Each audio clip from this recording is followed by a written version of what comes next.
Hey, welcome to the Deep Chapter. Imagine a land promised to two peoples, governed by a distant empire caught in its own contradictions.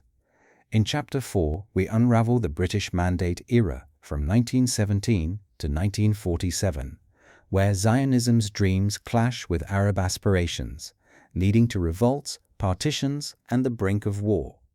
In this chapter, I'm uncovering how these years forged the modern Israel-Palestine conflict. Let's dive in. The British Mandate begins 1917 to 1922. Picture Jerusalem in 1917. As British troops march through its ancient gates, the Ottoman flag lowering for the last time. World War I's dust settles, but a new era dawns, one of promises, partitions, and growing strife. The British Mandate begins, tasked with building a Jewish homeland while safeguarding Arab rights. But in a land already claimed by both peoples, can balance be found?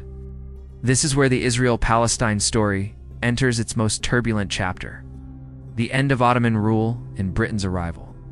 It's December 9th, 1917, and General Edmund Allenby enters Jerusalem on foot. A symbolic gesture of respect for the Holy City, the Ottoman Empire, defeated after 4 centuries of rule, surrenders Palestine to the British. The region, scarred by wars, famine, and locust plagues that killed thousands in 1915, is now under Allied control. Palestine, a patchwork of villages from Gaza to Haifa, home to approximately 600,000 people, 85% Arab Muslims and Christians, 15% Jews, per historian Justin McCarthy, becomes a strategic prize. The Balfour Declaration of November 1917, promising a national home for the Jewish people, guides Britain's plans.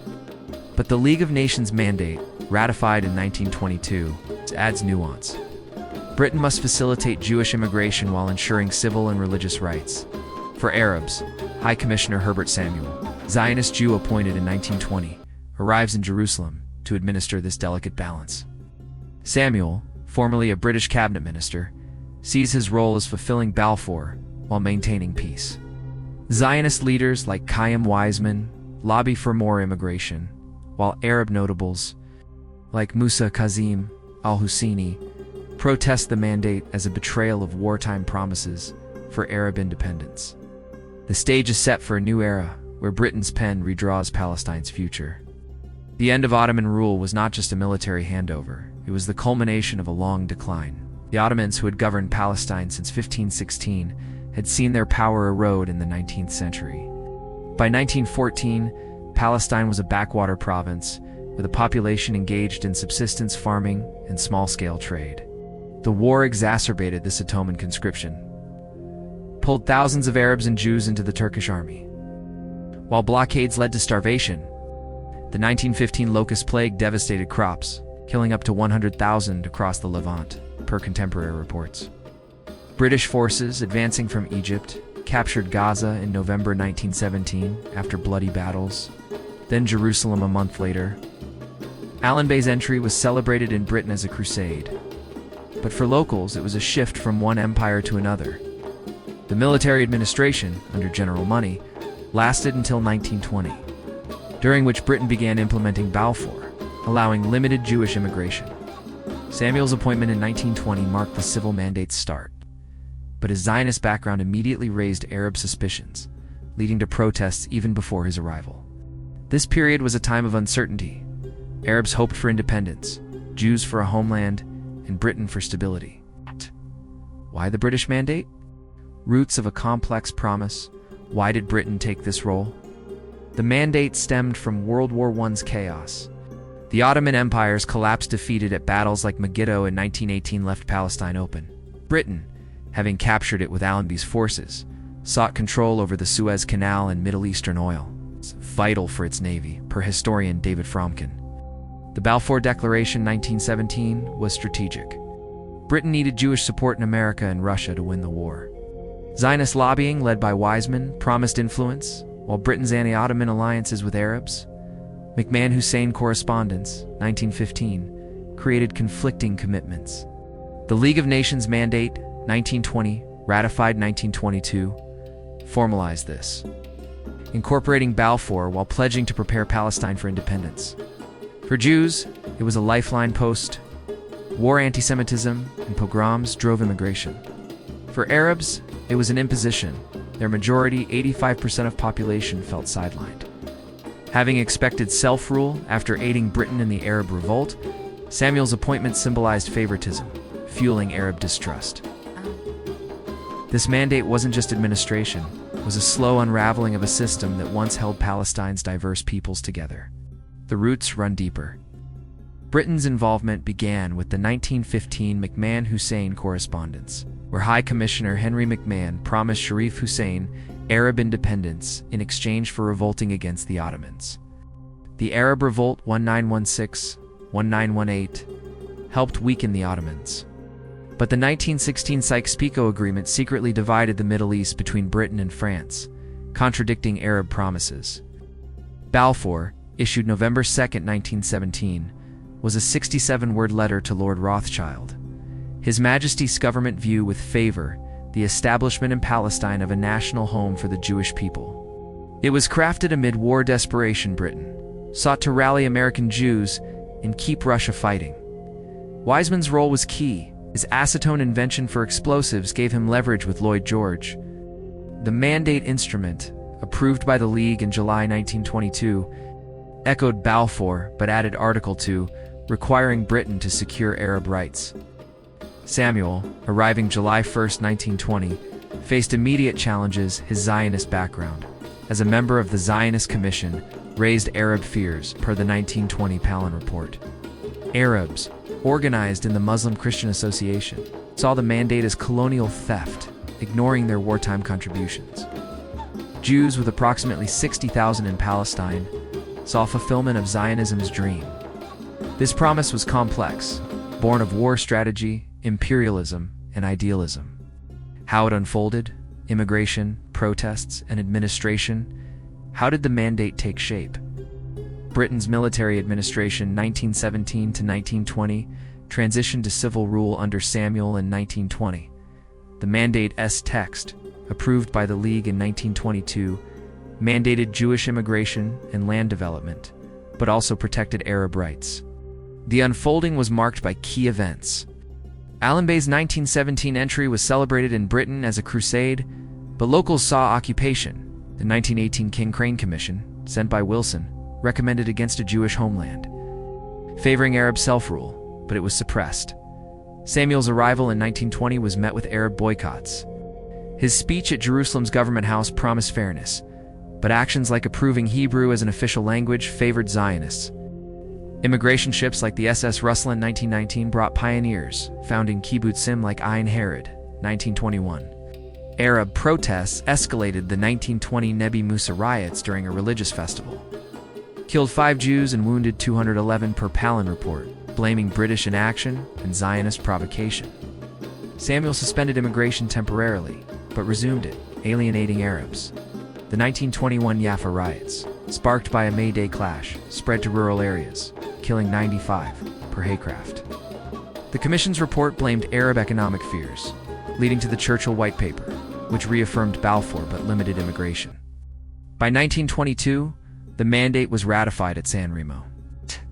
But Palestine's society was fracturing. Jews saw progress, Arabs saw erasure. Context and perspectives. Let's zoom out. Western historians like Tom Segev see the mandate as colonial improvisation, with Samuel navigating Balfour's ambiguities. Zionist records, like Weizmann's letters, show relentless lobbying for immigration. Ottoman-era chroniclers, in their final reports, noted Palestine's multi-faith fabric: Muslims, Christians, Jews now under new rule. Modern scholars diverge. Israeli historian Benny Morris frames the mandate as enabling Jewish state-building. Palestinian historian Walid Khaledi argues it ignored Arab majority rights, citing the 1919 King Crane Commission suppressed by allies, recommending against a Jewish homeland. Documents tell the story. The Mandate text 1922 incorporated Balfour, while the Haycraft Report 1921 blamed riots on Arab fears. The broader picture: Palestine was a mandate Class A, meant for independence, but Balfour tilted it toward Zionism. Arabs, inspired by Syria's 1920 independence declaration crushed by France, formed associations, but British divide and rule deepened splits. Jews, fleeing Europe's instability, saw promise. Neither foresaw the full conflict, but the mandate's imbalances sowed division. Cause and effect: what caused this moment, and what were its ripples? The mandate stemmed from World War I's outcomes. The Ottoman collapse 1918 and Balfour 1917 committed Britain to a Jewish homeland. Britain's strategic needs, Suez oil, and Zionist lobbying Weizmann sealed it per Schneer. The League Mandate 1922 formalized rule, but conflicting promises. McMahon Hussein for Arabs bred mistrust. Samuel's administration encouraged Jewish immigration, with approximately 35,000 arriving by 1923, doubling the Jewish population and expanding land holdings to approximately 100,000 acres per Shafir. This spurred economic growth. Tel Aviv became a city but displaced Arab tenants, fueling resentment. Arab protests like the 1919 Congress and 1920 riots were reactions to perceived favoritism, killing 5 Jews and wounding 200 in Jerusalem. The Haycraft Commission, 1921, blamed Arab fears, leading to the Churchill White Paper 1922 capping immigration, but enforcement was lax. Effects were profound. The mandate entrenched division. Zionists built institutions, Jewish Agency, 1922, strengthening their claim. Arabs, fragmented by British appointments, al-Husseini as Mufti, struggled for unity, but nationalism grew, per Khalidi. Riots like 1921 Jaffa 95 dead, escalated violence prompting British troops. Long term, the mandate's imbalances favoring Jewish development while suppressing Arab revolt set the stage for the 1936 Arab Revolt and 1947 Partition. Balfour's legacy amplified here, with approximately 160,000 Jews by 1929. Shifting demographics: Arabs, 85% of the population, felt colonized, their 1919 petitions ignored. The mandate's failure to balance promises sowed seeds of war, as we'll see in later chapters. Picture a Jewish immigrant docking in Jaffa, eyes wide with hope for a promised home, after fleeing Europe's hatred. Now imagine an Arab in Jerusalem, reading the mandate, feeling your land slip away under foreign rule. 2 dreams: one of refuge, one of self-rule in a land scarred by war's promises. In 1917 to 1922, the British mandate began as a balance but became a burden. As we close this segment, Britain's grip tightens, but so do the tensions. Immigration waves and tensions, 1922 to 1929. Picture a land caught in the pull of dreams and fears. Every ship docking at Jaffa's port carries hope for some and unease for others. It's the early 1920s in Palestine, a rugged, sun-baked region freshly under British rule, where the air hums with promise and tension.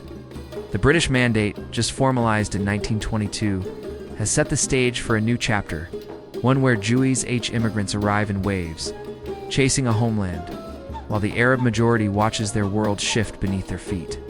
This is the story of the third and fourth Aliyahs, the immigration surges from 1922 to 1929.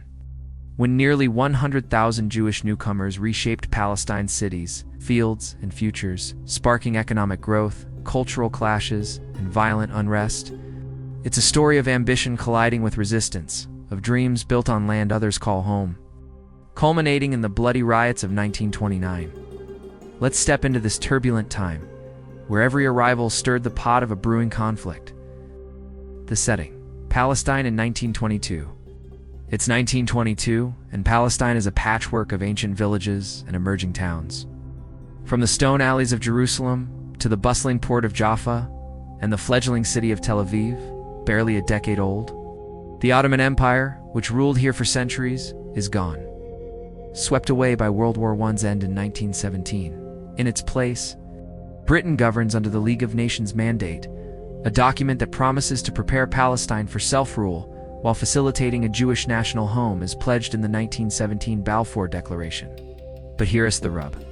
The mandate also vows to protect the rights of the Arab majority, who make up about 80% of the population, some 600,000 people compared to roughly 80,000 Jews in 1922, according to British census data. The land itself is a mix of olive groves, rocky hills and sandy coasts, where Arab farmers tend fields as their ancestors did, while Jewish settlers, fueled by Zionist ideals, build kibbutzim and urban hubs. The British, led by High Commissioner Herbert Samuel, Zionist Jew, navigating a tightrope administrator from Jerusalem, trying to balance these competing visions.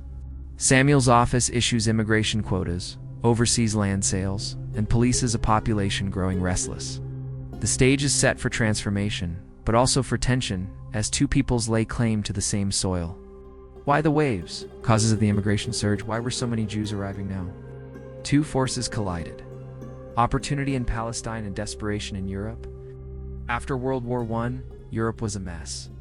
In Poland and Russia, where most of these immigrants came from, economic collapse and anti-Semitism were relentless. Pogroms, violent attacks on Jewish communities pushed thousands to flee. In Poland alone, the early 1920s saw Jewish businesses boycotted and families uprooted. Meanwhile, Palestine, under British rule, offered a glimmer of hope. The Balfour Declaration and the Mandate gave Zionists a green light to build their homeland. Chaim Weizmann, the charismatic Zionist leader, had lobbied hard in London, ensuring the Mandate encouraged Jewish immigration and settlement. On the ground, Palestine's economy was stirring. The Third Aliyah, starting in 1919 and continuing into 1923, brought about 35,000 Jews, many young idealists from Eastern Europe. They were pioneers, or halutzim, building collective farms and laying the foundations for a Jewish society. By 1924, the Fourth Aliyah began, driven less by ideology and more by necessity. Another 82,000 Jews arrived by 1929. Many middle-class merchants and professionals from Poland, fleeing economic quotas that barred Jews from universities and trades. Palestine's ports, especially Jaffa and Haifa, became gateways to a new life. The British Mandate's policies, like land purchases facilitated by the Jewish National Fund, made settlement possible, even as they sparked Arab unease. How it unfolded? The Third Aliyah, 1919-1923. Let's walk through the Third Aliyah first. From 1919 to 1923, though we'll focus on its peak in 1922, 1923. Imagine a young Jewish couple, Avraham and Miriam, stepping off a steamship in Jaffa in 1922. They're from Warsaw, where anti-Semitic riots and joblessness left them no future. Avraham, a carpenter, heard of Palestine's promise through Zionist youth groups that carry little but hope and a few belongings, joining thousands like them. By 1923, some 35,000 Jews arrived in this wave, according to Mandate records. They weren't just numbers, they were builders. These immigrants fanned out across Palestine. Many joined kibbutzim, collective farms where they drained swamps and planted citrus groves. Others flocked to Tel Aviv, a Jewish city born in 1909 as a suburb of Jaffa. By 1922, Tel Aviv's population neared 15,000, its sandy streets buzzing with new shops and cafes. The Hebrew language, revived by Zionists, echoed in schools and markets. The Jewish economy grew, factories sprouted, and the Histadrut, a Jewish labor union, organized workers. This was Zionism in action, a homeland taking shape. But for every Jewish gain, Arab anxiety grew. In villages like Nablus and Hebron, Arab farmers and merchants saw Jewish settlements encroach on land.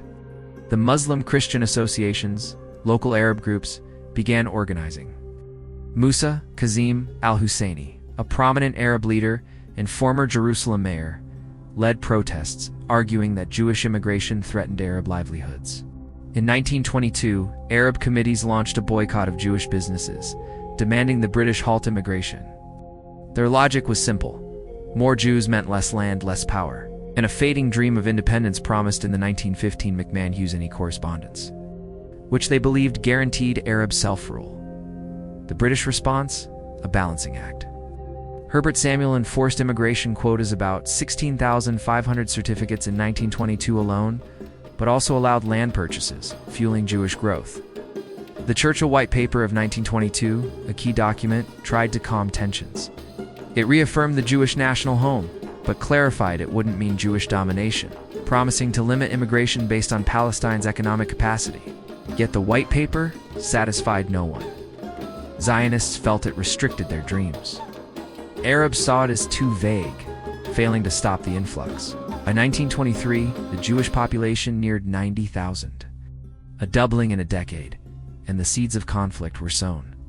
The Fourth Aliyah 1924-1929. A new wave, new tensions now. Fast forward to 1924.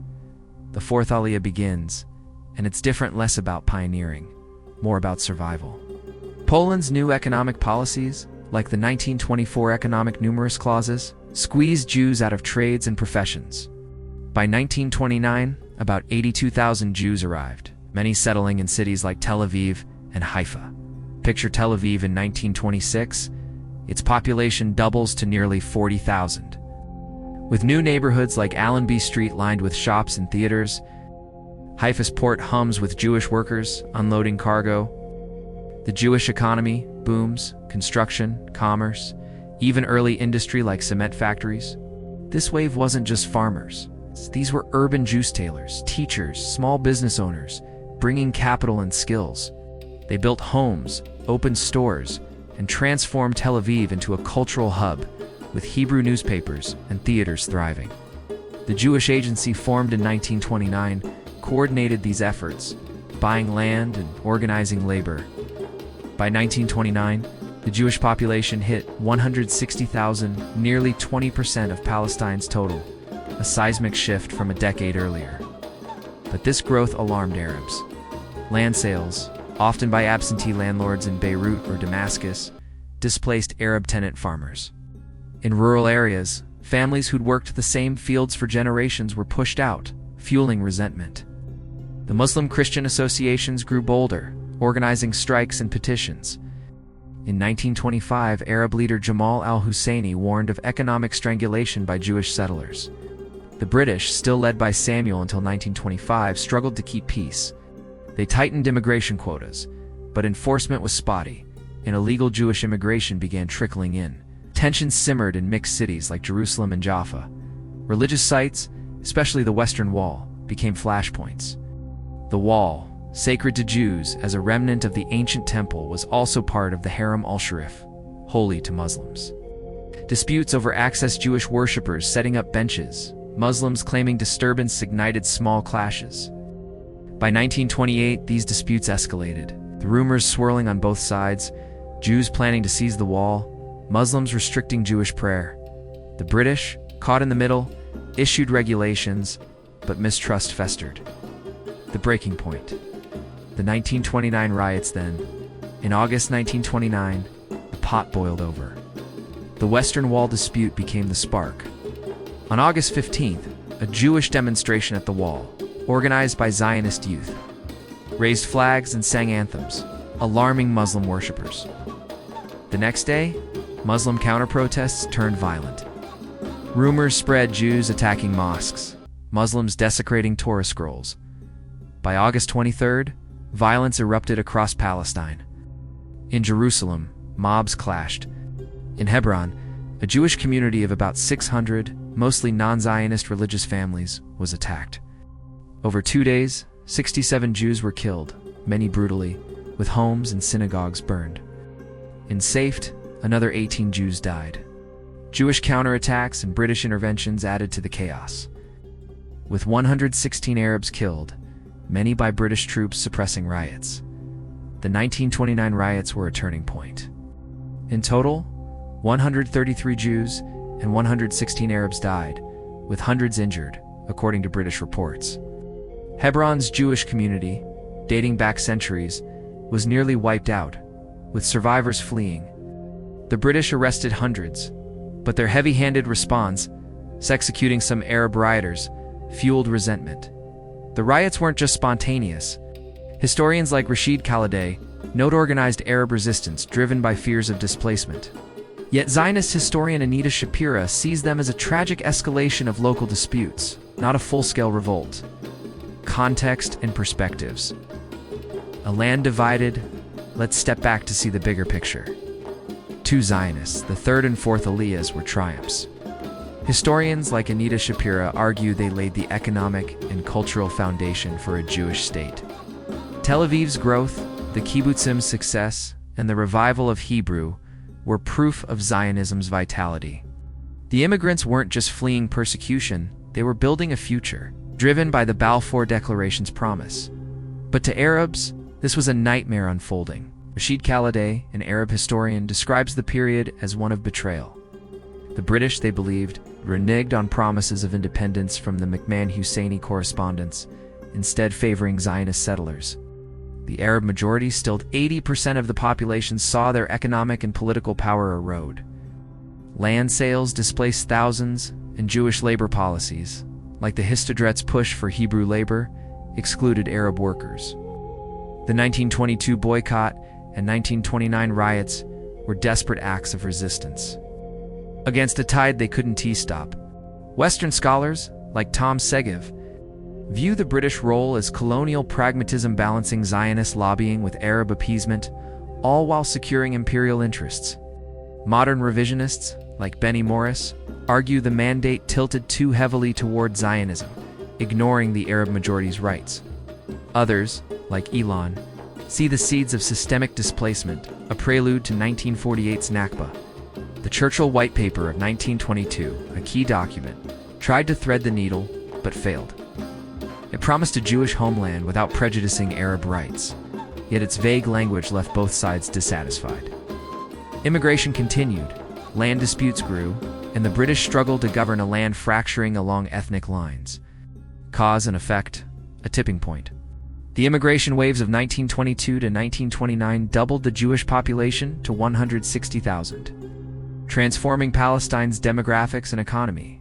Tel Aviv became a Jewish metropolis, and kibbutzim dotted the countryside. But this growth came at a cost. Land purchases displaced Arab farmers, fueling economic protests and boycotts.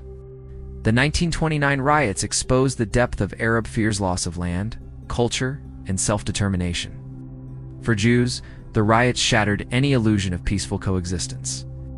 Hardening Zionists resolved to build defenses like the Haganah, a Jewish militia.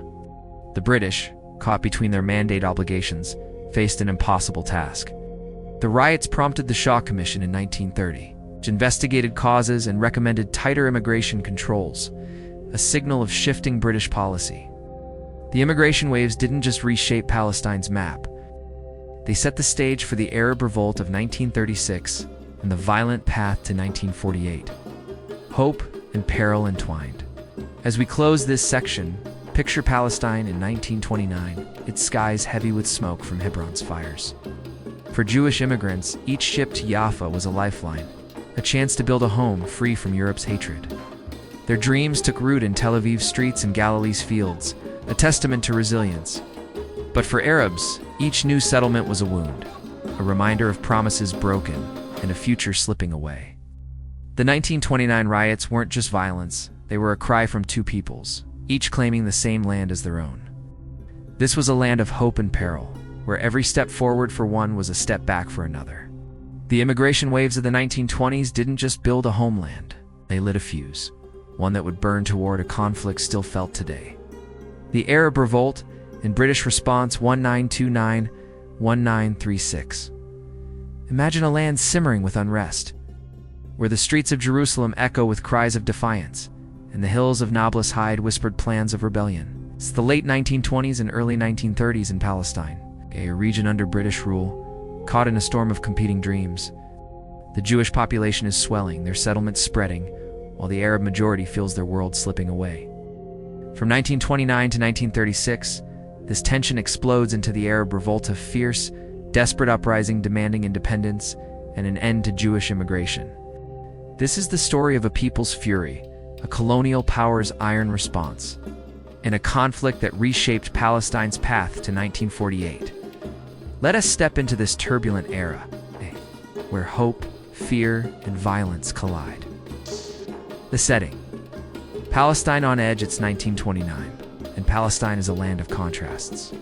Jerusalem's ancient walls stand watch over bustling markets, where Arab merchants sell olives and Jewish shopkeepers trade in Hebrew. In Jaffa, ships unload new Jewish immigrants, while in rural villages, Arab farmers till fields their families have worked for generations. The British Mandate, formalized in 1922, governs this patchwork, tasked with balancing the Balfour Declaration. This promise of a Jewish homeland with the rights of the Arab majority, roughly 700,000 people to 160,000 Jews by 1929, per British records, but balance is crumbling. The 1929 riots, sparked by disputes over the Western Wall, left 133 Jews and 116 Arabs dead, exposing deep rifts. Jewish immigration, fueled by European anti-Semitism, is surging, especially after 1933, when Hitler's rise drives thousands more to Palestine's shores. Land sales to Jewish settlers displace Arab tenants, and economic policies favoring Jewish labor stoke resentment. The British, led by successive high commissioners from Jerusalem, struggled to keep the peace, their blue-uniformed police patrolling tense streets. This is the stage for the Arab revolt, a cry for justice that would shake the mandate to its core. Why the revolt? Roots of rebellion. Why did Palestine erupt? The causes were a slow burn, piling up like dry tinder. First, the economic squeeze. The global depression of 1929 hit Palestine hard, especially Arab farmers already struggling with debt and land loss. Jewish land purchases, often by the Jewish National Fund, evicted tenant farmers who watched ancestral fields turn into kibbutzim. By 1936, the Jewish population neared 400,000, swollen by 130,000 immigrants fleeing Nazi persecution from 1933 to 1936, according to mandate reports. Each new arrival heightened Arab fears of becoming strangers in their own land. Second, political betrayal. Arabs believed the British had promised independence in the 1915 McMahon-Hussein Correspondence, only to see the mandate prioritize Jewish settlement. The Churchill White Paper of 1922 and subsequent policies seemed to favor Zionists, ignoring the Arab majority's demands. Third, cultural and religious anxieties. Jewish institutions like the Histadrut labor union pushed Hebrew labor, sidelining Arab workers. Disputes over holy sites, like the 1929 Western Wall clashes, fueled rumors of Jewish encroachment on Muslim shrines. A spark came in 1935 with Izz al-Din al-Qasim, a Syrian-born preacher and militant. Al-Qasim, based in Haifa, rallied impoverished farmers and workers, preaching resistance against British and Zionist occupation. His guerrilla band, the Black Hand, attacked Jewish settlements and British targets. When British forces killed him in a shootout in November 1935 near Jenin, his death ignited a wider uprising. Al-Qasim became a martyr, his funeral in Haifa drawing thousands, galvanizing Arab anger into action. How it unfolded, from riots to revolt? Let's trace the revolt's arc, step by step. It begins in 1929 with the riot's aftermath. The British, shaken by the violence, launched the Shah Commission in 1932, investigate. Its report blames Jewish immigration and land purchases. It's recommending tighter controls, a signal to Arabs that their grievances were heard, but little changes. Immigration continues, especially after 1933, when Nazi policies drive Jews to Palestine in record numbers. 30,000 in 1933 alone, then 42,000 in 1934, per British records. Arab frustration festers. By April 1936, the breaking point arrives. In Jaffa, the killing of 2 Jews by Arab assailants sparks tit-for-tat violence. On April 19th, Arab leaders, led by the Arab Higher Committee under Grand Mufti Haj Amin al-Husseini, call a general strike across Palestine. Shops in Nablus and Jerusalem shutter, workers in Haifa's port walk out, and protests fill the streets. The strike's demands are clear: end Jewish immigration, ban land sales to Jews, and grant national independence. The Arab Higher Committee, formed to coordinate, unites urban elites, rural leaders, and religious figures, a rare moment of Arab unity. But the strike soon escalates. By May 1936, protests turn violent. In rural areas, rebels, farmers, workers, and ex-Ottoman soldiers form guerrilla bands, attacking Jewish settlements and British infrastructure. They sabotage railways, cut telegraph lines, and ambush convoys in the hills of Galilee and Samaria. Nablus becomes a rebel stronghold, its narrow alleys hiding fighters. The revolt spreads, with 80 Jews killed and hundreds injured by mid-1936, per British reports. Arab casualties are high, around 310 by 1936's end, many from British crackdowns. The British response is swift and brutal. Declaring a state of emergency, they deploy 20,000 troops, tanks, planes, and machine guns to crush the uprising. In Jaffa and Nablus, police raid homes, arresting thousands. Collective punishments, like demolishing villages suspected of hiding rebels, become common. By October 1936, the general strike collapses under British pressure. But guerrilla attacks continue, especially in rural areas. The Arab Higher Committee, led by Hajj Amin al-Husseini, struggles to control the rebellion's factions, some driven by local grievances, others by nationalist zeal. The British counterstrike. An iron hand, the British, desperate to restore order, lean hard on military might. Picture a British officer, sweat-soaked in his khaki uniform, leading a raid in Hebron's hills. Ops search olive groves for rebel hideouts, often clashing with poorly armed fighters. The British use cordon and search tactics, sealing off villages and detaining men en masse. In 1936 alone, over 1,000 Arabs are arrested, per mandate records, and dozens executed or exiled. Rebel leaders like Abdul Rahim ul-Hajj Muhammad evade capture, but many fighters fall. British also target Arab leadership. Hajj Amin al-Husseini, the Grand Mufti, becomes a focal point. Though he publicly calls for non-violence, British intelligence suspects he funds rebels. In 1937, they dissolve the Arab Higher Committee, forcing al-Husseini to flee to Lebanon, weakening Arab coordination. Meanwhile, Jewish communities, fearing for their lives, strengthen the Haganah militia, which begins arming and training. Some Jewish groups, like the Irgun, launch retaliatory attacks, escalating the cycle of violence. By 1936's end, the revolt's first phase winds down, but it's far from over. The British, under pressure, appoint the Peel Commission to investigate the unrest, a move that will reshape Palestine's future. The revolt's toll is grim. 80 Jews, 310 Arabs, and 37 British personnel dead by late 1936, with thousands injured or displaced. Towns like Jaffa and rural areas bear scars, burned fields, shattered homes. Context and perspectives. A clash of visions. What did this revolt mean? To Arabs, it was a stand against colonial betrayal and Zionist encroachment. Historians like Rashid Khalidi see it as a genuine anti-colonial uprising, rooted in fears of displacement.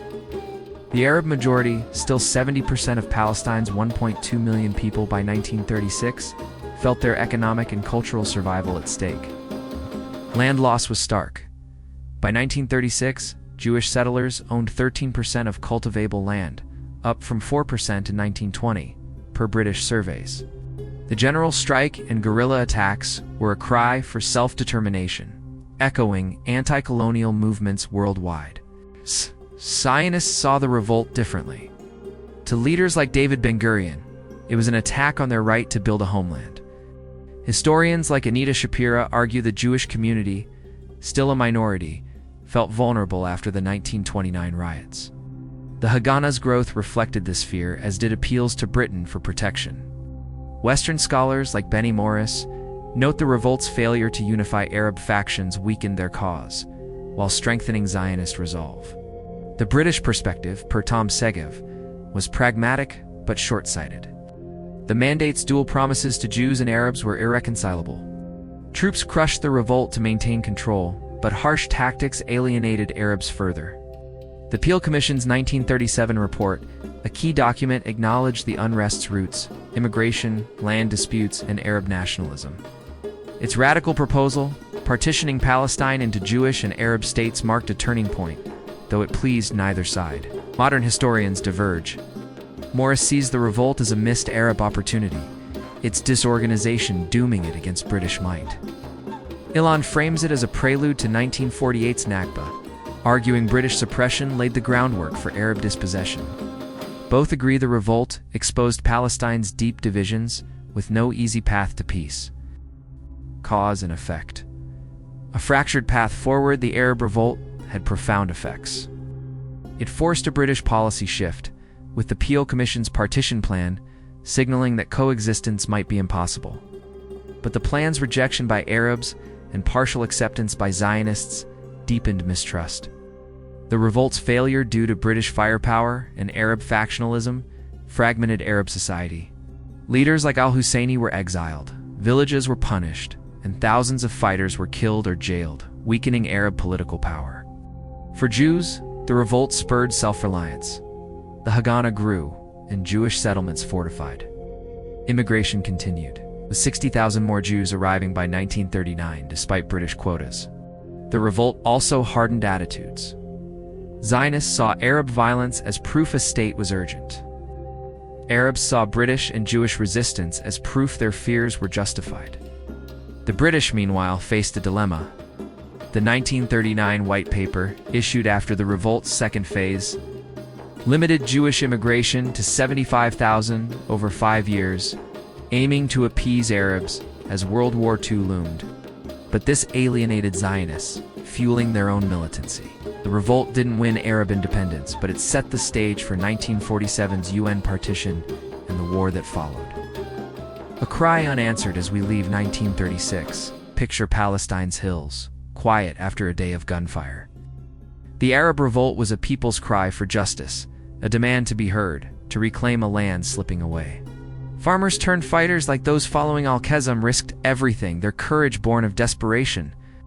Yet Britain's iron hand crushed their hopes, leaving villages in ruins and leaders in exile. For Jews, the revolt was a chilling reminder of their vulnerability, even as their numbers grew. Each side's dream of freedom of a homeland seemed to demand the other's loss. The revolt's scars linger in Jaffa's silent markets and Jerusalem's tense alleys. It was a moment when Palestine's future hung in the balance, when voices rose and were silenced, when a land's heart beat with both defiance and despair. As the dust settles, one question remains. Could this land ever heal its wounds? The Peel Commission and White Paper picture Palestine in 1936. Streets ablaze with Arab protests, Jewish settlements growing, and British troops caught in the crossfire. The Peel Commission steps in, proposing to split this ancient land into 2 states. While a desperate White Paper tries to halt the chaos, can a map redraw dreams without breaking them? Join me as we explore 1936 to 1939, when Palestine's fate hung on a knife's edge in the Israel-Palestine saga. The powder keg of Palestine in 1936, it's April 1936, and Palestine is a tinderbox. The British Mandate, in place since 1920, struggles to govern a land of approximately 1.3 million people, 70% Arab Muslims and Christians, 30% Jews per historian Justin McCarthy. Jewish immigration, as we saw in earlier segments, has surged, with the third and fourth aliyahs bringing approximately 200,000 Jews by 1936. Fueled by Nazi persecution in Europe, Tel Aviv, now a bustling city of 150,000, and kibbutzim like Degania symbolize a Jewish protostate, with the Jewish National Fund owning approximately 150,000 acres per Gershon Shafir. But for Arabs, this growth spells displacement. Land sales by absentee landlords have evicted thousands of tenant farmers, per Rashid Khalidi. The Arab revolt, sparked in 1936, demands an end to immigration and independence. With strikes and attacks killing 80 Jews and 310 Arabs by year's end, per British reports. British troops, numbering 20,000, patrol Jaffa's alleys and Nablus hills, clashing with rebels led by figures like Izz al-Din al-Qassam, killed in 1935. In London, the British government, facing global tensions as Nazi Germany rises, scrambles for a solution. The Peel Commission is formed to investigate, while Arab leaders like Hajj Amin al-Husseini and Zionists like David Ben-Gurion brace for change. Palestine, a land of olive groves and sacred sites, is fracturing under the weight of 2 people's dreams and an empire's faltering grip. This moment wasn't sudden.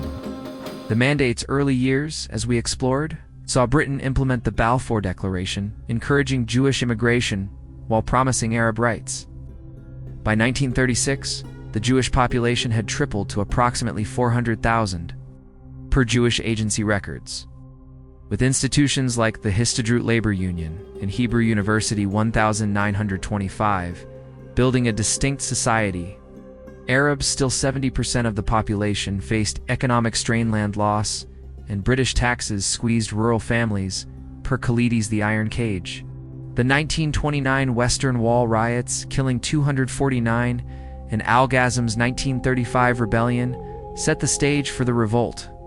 Britain's Churchill White Paper 1922 failed to calm tensions. The global rise of fascism, Hitler's Nuremberg Laws 1935.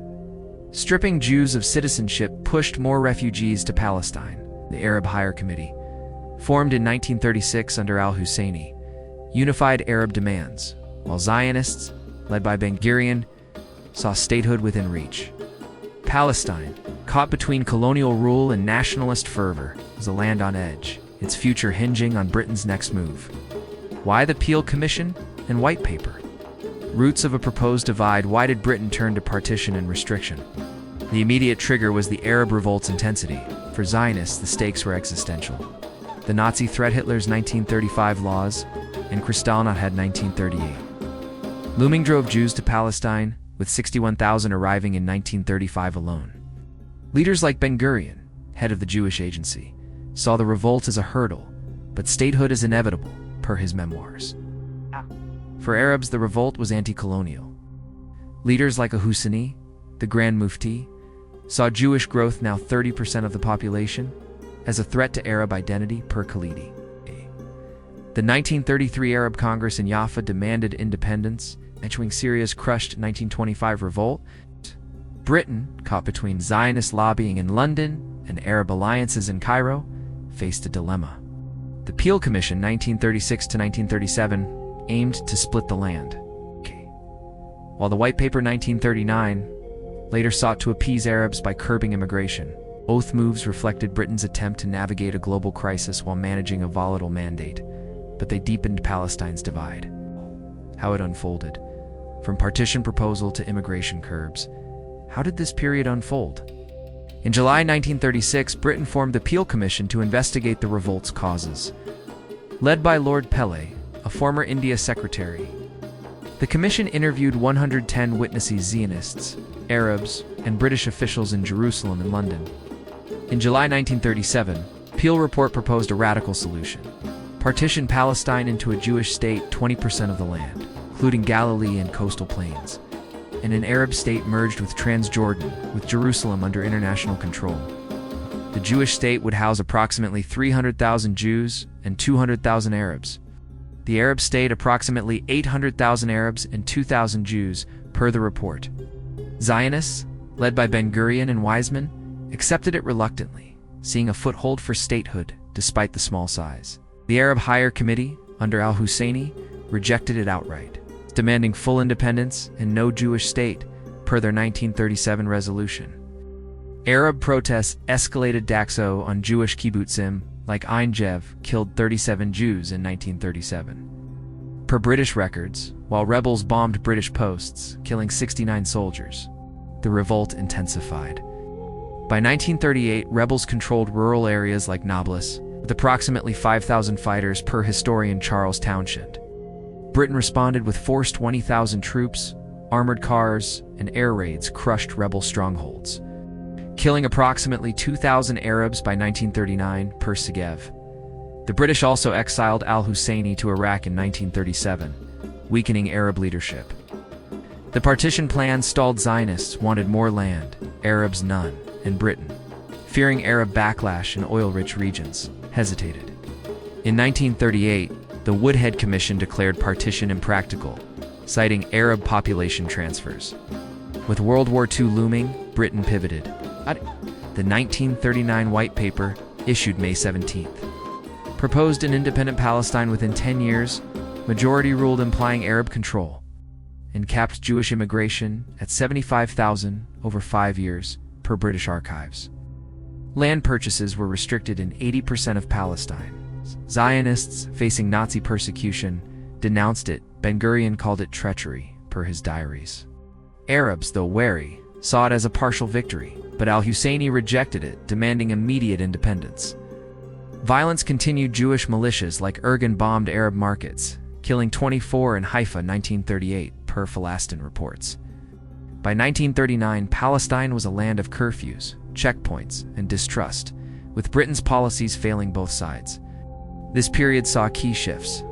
The Peel Commission's hearings, held in Jerusalem's King David Hotel, exposed deep divide. Zionist witnesses like Wiseman cited 6,000 annual immigrants needing refuge, while Arabs like Ani Abdul Hadiz cited 10,000 displaced tenants per Khalidi. The Revolt's second phase, 1937 to 1939, saw urban guerrilla warfare, with rebels attacking British railways and Jewish buses. Britain's brutal response destroying 5,000 Arab homes in Jaffa per Townshend alienated Arabs further. The White Paper, debated in London's Parliament, was Britain's attempt to secure Arab support as World War II loomed, but it enraged Zionists who began arming militias. By 1939, the Jewish population reached 445,000 per Jewish Agency. Context and perspectives, let's step back. Western historians like Segev view the Peel Commission as a pragmatic but flawed attempt to resolve unrest, with Partition reflecting colonial divide-and-rule tactics. Zionist records, like Ben-Gurion's letters, show cautious acceptance, seeing a Jewish state as a stepping stone. Arab accounts, like Falastin editorials, decried partition as colonial theft, echoing Syria's 1925 anti-French revolt. Modern scholars diverge. Israeli historian Benny Morris sees Peel as a Zionist milestone, despite its limits, while Palestinian historian Ilan calls it a prelude to ethnic cleansing, citing forced Arab transfers. Documents tell the story. The Peel Report 1937 outlined partition, while the White Paper 1939 promised Arab majority rule. The broader context: Palestine was a mandate Class A, meant for independence, but Britain's World War II fears shifted priorities. The Nazi threat Kristallnacht in 1938 killed 91 Jews, intensified Zionist urgency, while Arab nationalism, inspired by Iraq's 1932 independence, fueled resistance. British policies, balancing oil interests and Zionist lobbying, satisfied neither side, deepening the divide. Cause and effect: what caused this moment, and what were its ripples? The White Paper, 1939, was a pivot. With World War II looming, Britain needed Arab support. Egypt and Iraq were key allies. The policy capped immigration at 75,000, aiming for an Arab-majority state by 1949 per British archives. This enraged Zionists, facing Nazi genocide, with approximately 1 million Jews stateless, per UNRWA reports. Jewish militias like Irgun turned to violence, bombing British posts. 12 dead in 1939 Jerusalem attack.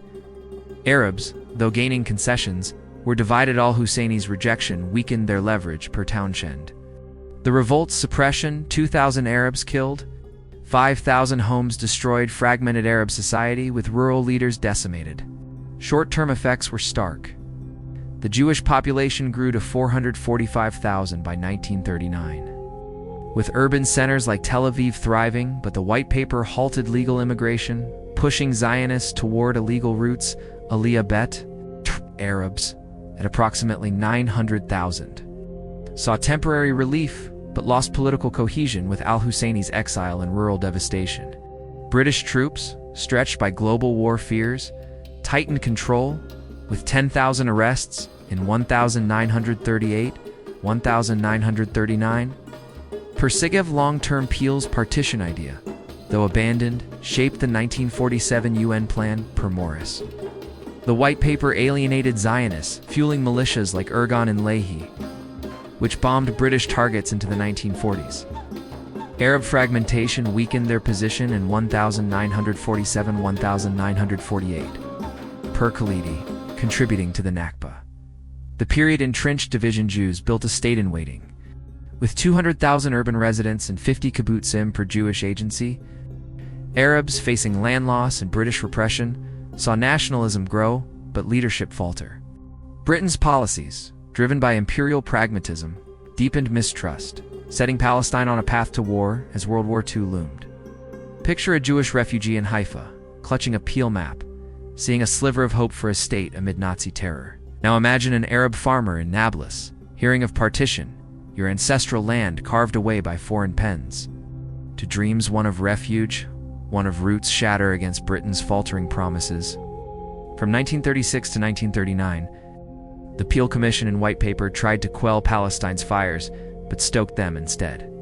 As an outsider, I'm struck by how lines on a map deepened wounds in a shared land. The revolt's cries and Britain's curbs set a collision course. What happens when wars, horrors, and a desperate push for statehood collide?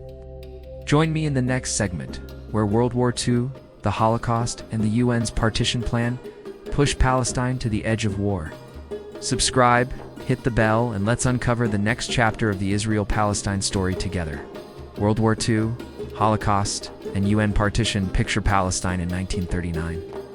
As war engulfs the world, Jewish refugees flee genocide, and Britain's promises crumble. The Holocaust's shadow fuels Zionist urgency, while Arabs resist a shifting tide. By 1947, a UN vote carves the land, igniting civil war. Can a shared homeland survive such seismic change? Join me as we explore 1939 to 1947. When World War II, Holocaust, and Partition set Palestine ablaze in the Israel-Palestine saga, Palestine amid global war, it's September 1939, and World War II erupts as Nazi Germany invades Poland. Palestine, under the British Mandate, is a land of approximately 1.5 million, 65% Arab Muslims and Christians, 30% Jews per historian Justin McCarthy. This period builds on prior tensions.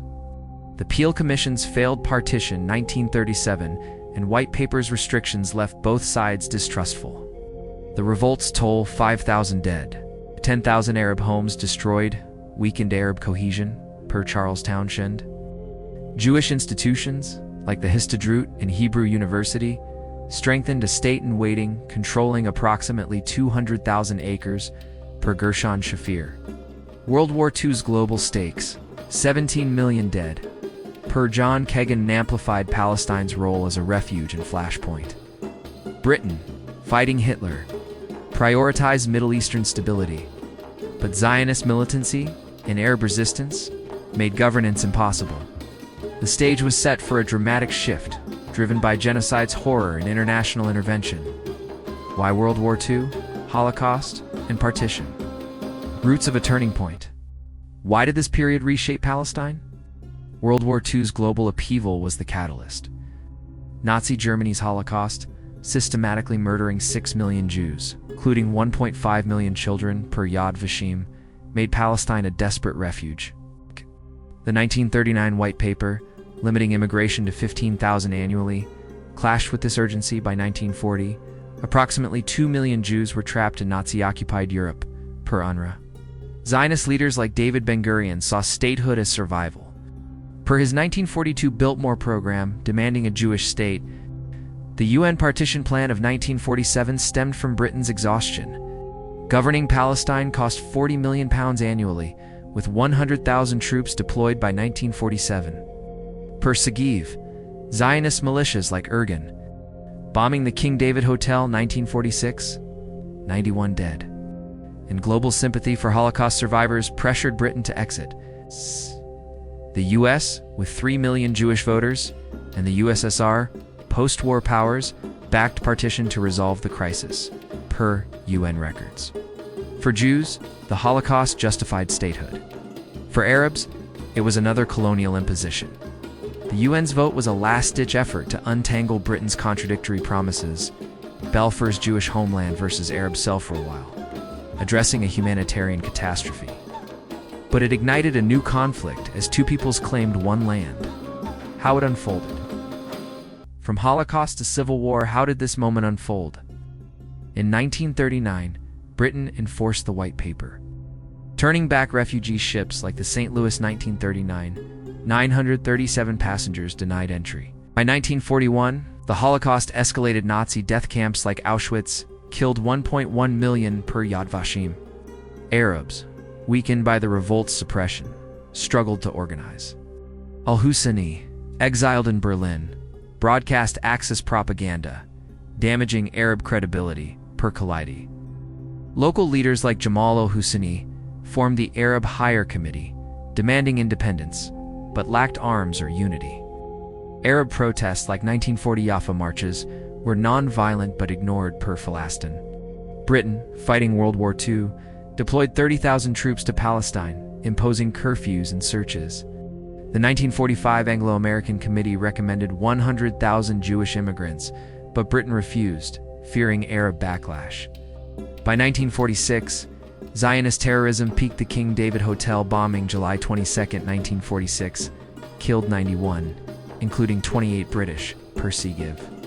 Britain, bankrupted by war, £3 billion debt, referred Palestine to the UN in February 1947. On November 29, 1947, UN Resolution 181 passed 33-13, partitioning Palestine into Jewish 56% of land, 558,000 Jews, 407,000 Arabs, and Arab 43%, 804,000 Arabs. 10,000 Jews states with Jerusalem internationalized. Jews at 33% of the population celebrated Ben-Gurion, called it a miracle, per his diaries. Arabs, 67% of the population, rejected it, per the Arab Higher Committee's 1947 statement, fearing minority status. Violence erupted. Immediately, Arab attacks on Jewish buses in Jerusalem killed 7 on November 30th, per Devar. By December, civil war engulfed Palestine. Haganah defended settlements, while Arab irregulars, backed by volunteers from Syria, attacked kibbutzim. By March 1948, 2,000 were dead, per UN reports. Britain, set to leave May 14, 1948, withdrew troops, leaving chaos. Palestine's fate was sealed not by consensus, but by conflict. Context and perspectives. Let's zoom out. Western historians like Tom Seagive see Britain's retreat as inevitable, given war costs and Zionist militancy. Zionist records, like Ben-Gurion's letters, frame partition as Holocaust-driven necessity. Arab accounts, like Philistine's 1947 editorials, call it colonial theft, echoing Iraq's 1943 protests. Modern scholars diverge. Benny Morris views partition as a pragmatic end to British failure, while Elon calls it a prelude to ethnic cleansing, citing Arab displacement plans. Documents tell the story.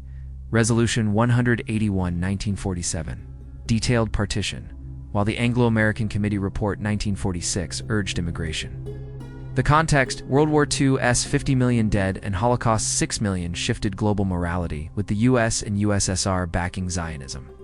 Arabs, inspired by Egypt's 1945 independence push, saw betrayal. Britain's exit left a vacuum, filled by violence as two people's dreams clashed irreconcilably. Cause and effect: what caused this moment, and what were its ripples? The Holocaust scale: 6 million Jews killed. Per Yad Vashem drove Zionist urgency. Short-term effects were chaotic. Partition sparked civil war: 2,000 dead by March 1948, with Haganah's 40,000 fighters clashing with 10,000 Arab irregulars. Per Morris. Picture a Jewish survivor in Haifa, stepping off a smuggler's boat, haunted by Auschwitz, but clinging to statehood's hope.